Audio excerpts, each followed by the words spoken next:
7ই জানুয়ারি প্রকৃত অর্থে কোনো নির্বাচনই ছিল না।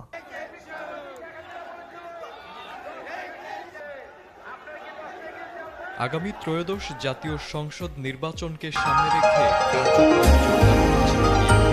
নির্বাচনকে কেন্দ্র করে প্রার্থী বাছাই থেকে শুরু করে জোট গঠনের সম্ভাবনা সব দিকেই চলছে প্রস্তুতি।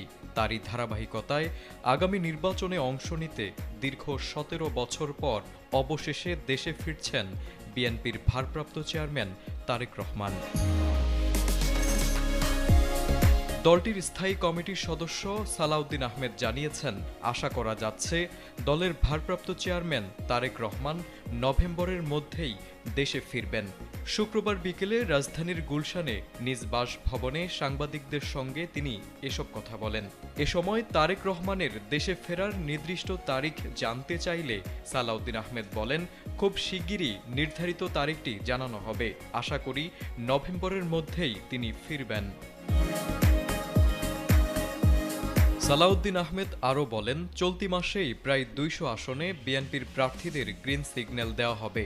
প্রার্থীদের চূড়ান্ত তালিকা তৈরি করতে স্থানীয় ও কেন্দ্রীয় পর্যায়ে সমন্বিত কার্যক্রম চলছে। তিনি জানান, প্রার্থী মনোনয়নের ক্ষেত্রে দলের অভ্যন্তরীণ জরিপ ও তৃণমূলের মতামতকেও গুরুত্ব দেওয়া হচ্ছে। জাতীয় নির্বাচনে তারেক রহমান কোন আসন থেকে প্রার্থী হবেন এ বিষয়ে জানতে চাইলে সালাউদ্দিন আহমেদ বলেন, দলের ভারপ্রাপ্ত চেয়ারম্যান নিশ্চয়ই নির্বাচনে অংশগ্রহণ করবেন।